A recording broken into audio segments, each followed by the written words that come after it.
Hello student, I am Kailash sir. आज हम अपनी इस क्लास में बात करेंगे, एक पोयम है द स्टाफ स्नो, उसकी समरी की बात करेंगे कि अगर हमको पोयम पढ़नी है तो उसकी समरी कैसे हम जानें। ठीक, उसके समरी के विषय में हम बात करेंगे और साथ साथ हम आपको हिंदी अनुवाद भी सिखाएंगे कि किसी भी वाक्य का हिंदी अनुवाद कैसे किया जाता है, और इंग्लिश पढ़ना भी हम आपको सिखाएंगे इसके माध्यम से। बात करें जो द स्टाफ स्नो है, उसके जो राइटर्स हैं रॉबर्ट ली फ्रॉस्ट हैं, और ये एक बहुत अच्छी पोयम है जो क्लास 10 के सिलेबस में है। आते हैं इस पोयम की समरी समझते हैं कि इस पोयम में कवि जो पोएट्स हैं रॉबर्ट ली फ्रॉस्ट, उन्होंने इस पोयम के माध्यम से क्या बताया है।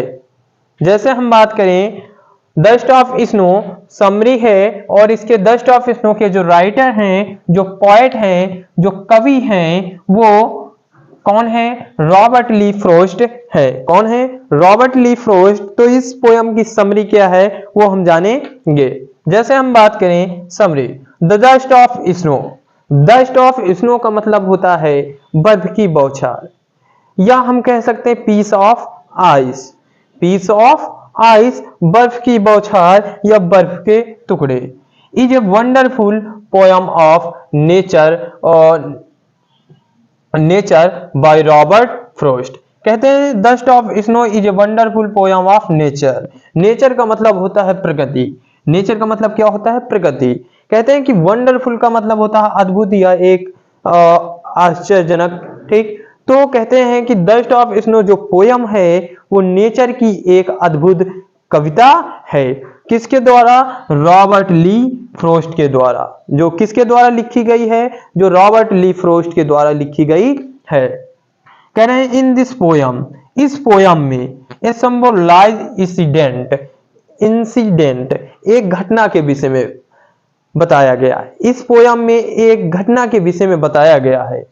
इज प्रेजेंट जो मौजूद समय की थी। किसके बारे में?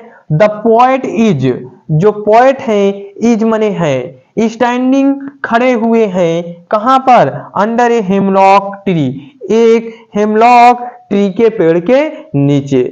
इसमें एक घटना के विषय में बताया गया है। ये वो जो घटना है वो कवि से ही संबंधित है, पोएट से ही संबंधित है, जिसमें जो पोएट हैं, जो कवि हमारे हैं Robert Lee Frost, is standing. Is standing, is standing वो खड़े हुए हैं। कहां पर? Under a hemlock tree. Under का मतलब होता है नीचे, हेमलॉक ट्री अमलतास के पेड़ पर या हेमलॉक पेड़ के नीचे। फिर कहते हैं he is in A sad mood. कहते हैं he is in A sad mood. Is मने उनका, सॉरी, इज मने है, इन ए सैड मूड। सैड मूड का मतलब होता है दुखी मन। जो हमारे कवि हैं, जो हमारे पोएट हैं, उनका जो मन है वो दुखी है। ही थिंक्स मतलब जो पोएट हमारे हैं रॉबर्ट ली फ्रॉस्ट जो हैं, ही थिंक्स वो सोचते हैं, दैट की हिज डे उनका जो दिन है हैज बीन लॉस्ट खो गया है, खत्म हो गया है। उनके जो दिन है, जो लाइफ है, उसका अंत हो गया है। उनके जो दिन है वो बेकार हो गए हैं। Then a crow shook down shook the hemlock tree. तभी एक पेड़, देन तभी एक क्रो, एक कौवा, सेक मने हिला देता है द हिमलॉक ट्री, हिमलॉक पेड़ को। इसको तभी एक कौवा हिमलॉक ट्री, जो हिमलॉक पेड़ है, उसको हिला देता है, हिला देता है। एंड और दी डस्ट ऑफ स्नो, जो बर्फ की बौछार होती हैं, पीस ऑफ आइस, जो पीस ऑफ आइस होती हैं, जो बर्फ की बौछार होती हैं, फॉल्स ऑन हिम, कवि के ऊपर गिर जाती हैं। किसके ऊपर गिर जाती हैं? वो कवि के ऊपर गिर जाती है। दिस लिटिल इंसिडेंट, ये जो छोटी सी घटना घटती है, इंसिडेंट, लिटिल छोटी सी, इंसिडेंट जो घटना घटती है, ब्रिंग्स अबाउट, वो ब्रिंग्स अबाउट ला देती है ए सडन, अचानक, चेंज, एक परिवर्तन in the state of poets mind, कवि के मन को। जो अचानक एक घटना घटती है वो कवि के मन को एक अलग सा परिवर्तन दे देती है, कवि के मन को बदल देती है। कहते हैं चेंज, परिवर्तित कर देती है इन द स्टेट, दशा ऑफ द पोएट माइंड, कवि की जो मस्तिष्क की दशा है उसको परिवर्तन कर देती है। हिज माइंड, हिज मूड, जो उनका मूड है, मन है, हैज चेंज्ड, वो बिल्कुल परिवर्तन हो जाता है। किसके द्वारा परिवर्तन हो जाता है? Dust of snow, little piece of बर्फ, लिटिल पीस ऑफ आइस। बात करें लिटिल पीस ऑफ स्नो या आइस की बात करें, उससे परिवर्तित कर देती है।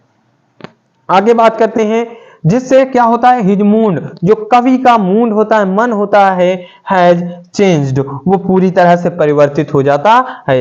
ही थिंक्स, वो सोचते हैं, दैट की it has saved the rest of his day, कि ये जो घटना घटी है, कवि जो पोएट है हमारे रॉबर्ट ली, वो सोचते हैं कि ये जो घटना घटी है उससे मेरे जो दिन थे वो बच गए हैं। सेव्ड माने बच गए हैं, द रेस्ट, बचे हुए दिन, ऑफ हिज डे, उनके कुछ दिनों के जो बचे हुए दिन हैं वो बच गए हैं।